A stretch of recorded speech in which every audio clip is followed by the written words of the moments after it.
This has gone way past being something. Way past. I'm sure they are home right now, and I'm sure they're going to be leaving before all the shit happens. What are you going to tell them? They don't give a fuck. They don't give a 7 days with you guys. The other shit that went on.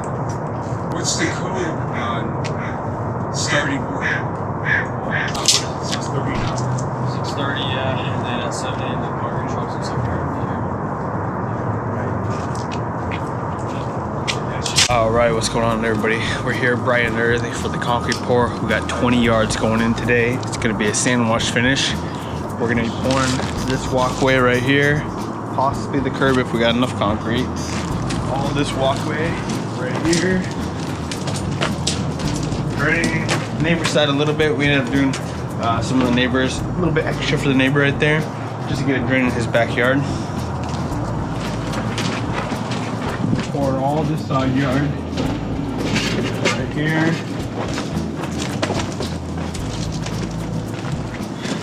All the backyard right here. We actually are moving this drain right now because it wasn't perfectly centered. So we just noticed that as we were trying to mark out our joints. We just noticed it wasn't perfect, so we're moving this really quick. Get this all lined up for us, which Enrique's already almost done. And then we are going to be pouring this whole walkway right here and cutting off right at the corner. So I got to get a 2x4 and place that right there right now. Other than that, should be a good pour. We got six finishers here today with us, including me. So yeah, it'll be a good pour. Yeah, guys. So I guess Enrique right here. He got here around 5:45 a.m. and he was just chilling out in front of his car. But the neighbor called the cops on him this morning. We had 4 cop cars here this morning, and he was threatening us, basically saying if we start making any loud noise, he's gonna call the cops back on us. Even though we did warn him the day before, like, hey, we're gonna be here early because we have to for the concrete pour. So sucks when you have to work around bad neighbors like this. But, you know, you gotta do what you gotta do. I mean, we're not doing anything illegal. Alright, what is going on everybody? This is Tim Odell with Odell Complete Concrete. Welcome back to this concrete series we got going on here. It's a 40-yard concrete pour series. As you can tell, we were having some more trouble with the neighbor since we were pouring concrete pretty early this morning. We had concrete scheduled for 7 a.m. And as most of you know that are in the trades, you usually want to show up about an hour early before your concrete gets there to double check all of your setup to make sure that everything is on point, because once your concrete's laid down, that's it. Your concrete is there and it's not going anywhere. But because we did show up a little earlier, we had that angry neighbor coming out complaining, even though, like I said, I did warn the neighbor before showing up that early. Either way, he did end up calling the cops on us, but the cops didn't even care. They didn't even stop to talk to us or anything. They just drove by, obviously saw that it was a construction crew, and just drove right on by. That was actually even before I got there though. That was when Enrique was here first and a couple of the other guys. But anyways, as you guys can see, we're pouring out our concrete. We got a 3,000 PSI mix. We got plenty of help here today, plenty of finishers.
As you can see, we're laying down the concrete with a bowl flow, lifting all of the rebar up. And as we do pass the concrete with our bowl flow, we'll follow that up with our Fresno. And the way we're rodding all of the concrete is we are circling all of our drains to ensure that all of the water heads towards those drains. And then we are also double checking all of our slope by putting a 6-foot level on everything, ensuring that we have at least 1%. And if you guys may have noticed, we do have a dedicated rebar lifter that is lifting all the rebar up with a special tool we made out of rebar.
So that was the last section that we're getting laid down on this concrete pour. After that, we went to the back and we started edging all of our concrete.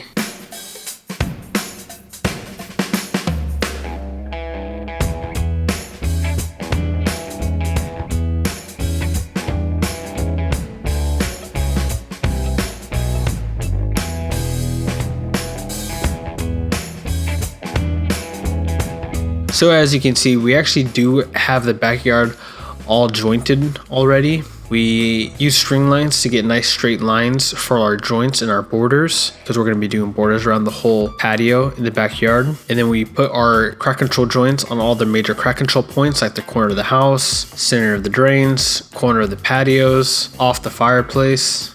That way we can control all the cracking in the concrete, or at least that's what we hope to do. What my dad has always told me, and what my grandfather has always told me, is ice cream melts, concrete cracks, it's not much you can do about it. But we try to do everything in our power to prevent this.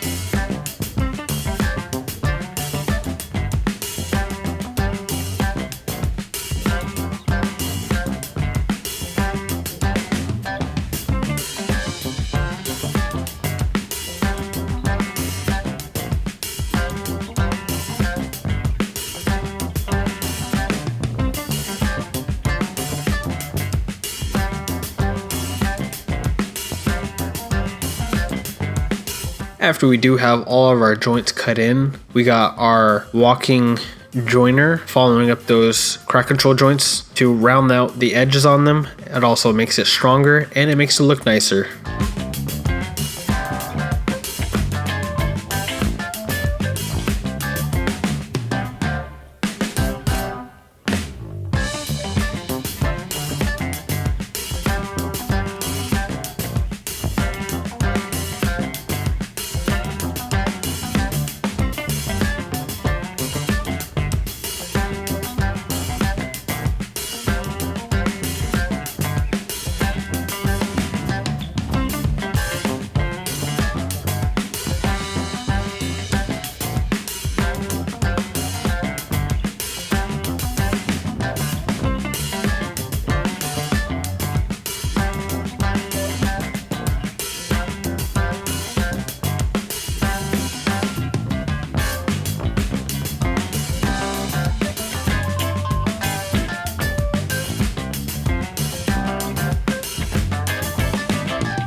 So tragedy happened, guys.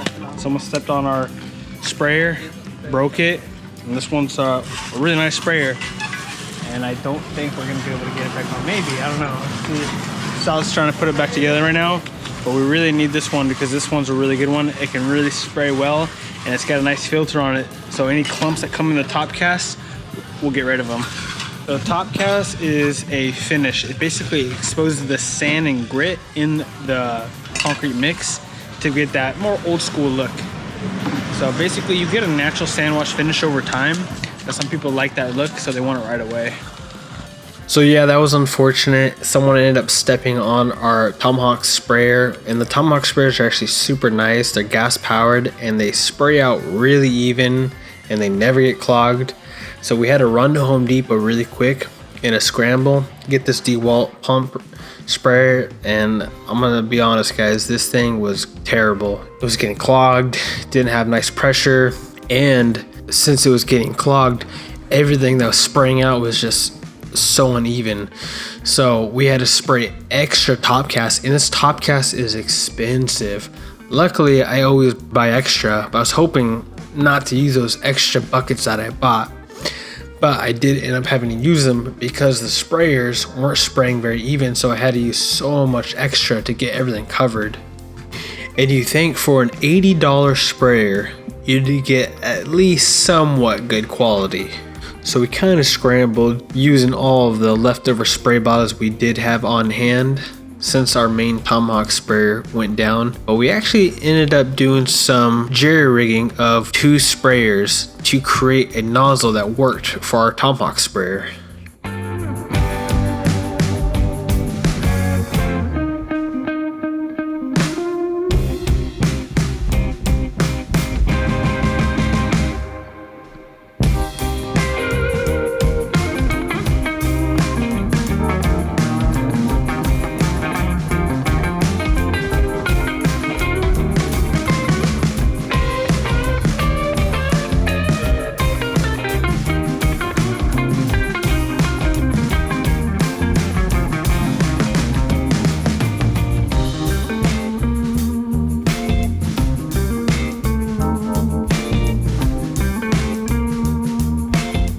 Good morning everybody, we're back here the day after the pour, and today you can kind of see the chemicals we sprayed down. This is the top cast.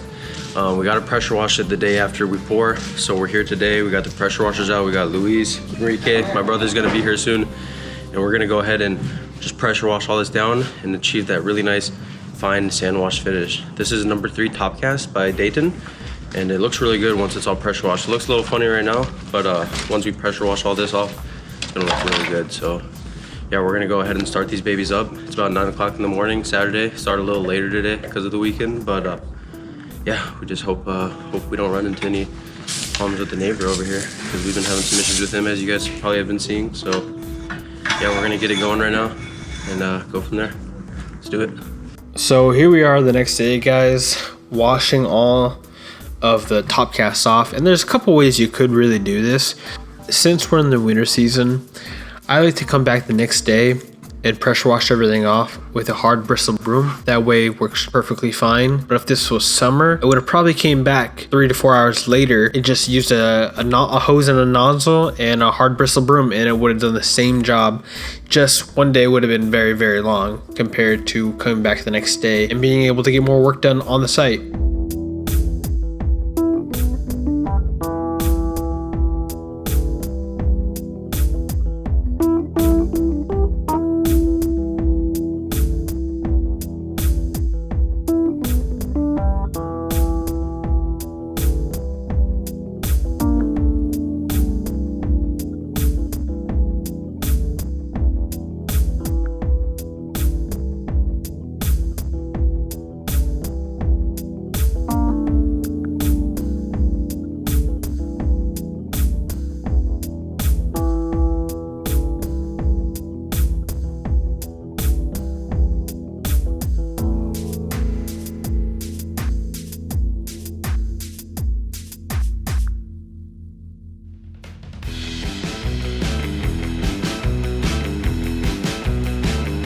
I do think the sand wash finish looks beautiful. It really adds a really distinct look to your concrete. Let me know what you guys think. Do you prefer broom, stamped, or the sand wash that you guys see we're doing right now?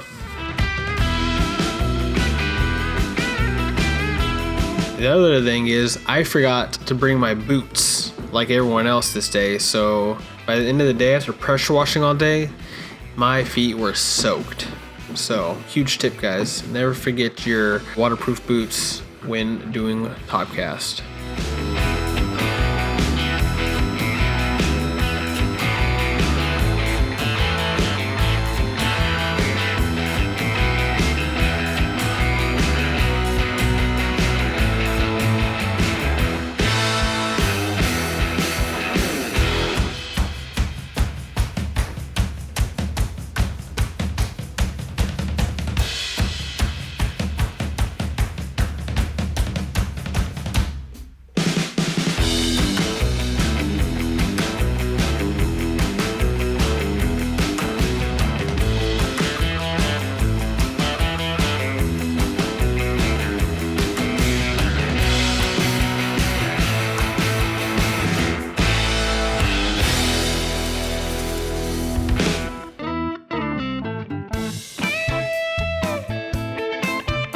Alright guys, so we just got done pressure washing everything.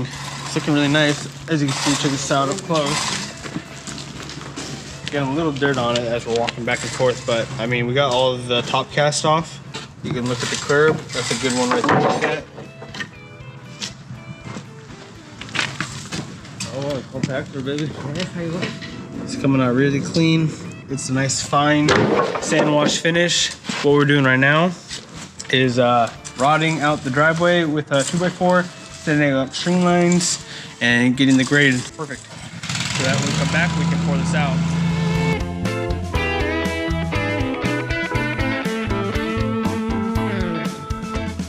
So after we did have all of our top casts washed off the backyard patio and the side yard, we started working on the front yard driveway, getting all of our base compacted, and also installing all of our rebar. As you guys know, we always put our rebar 2 foot on center, and this driveway is going to be a sand wash finish just like the rest of this job.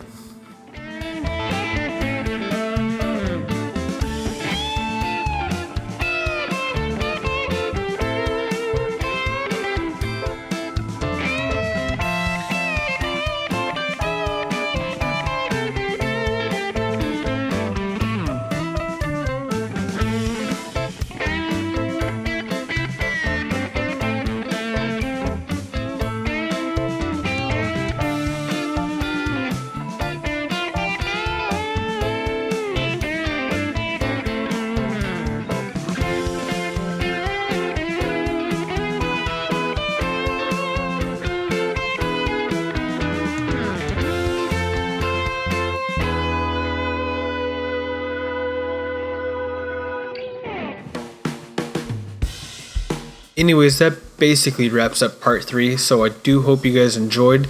Make sure to like, share, subscribe, comment any questions you may have on any part of the process of this, and stay tuned for part 4 because that will be the driveway pour.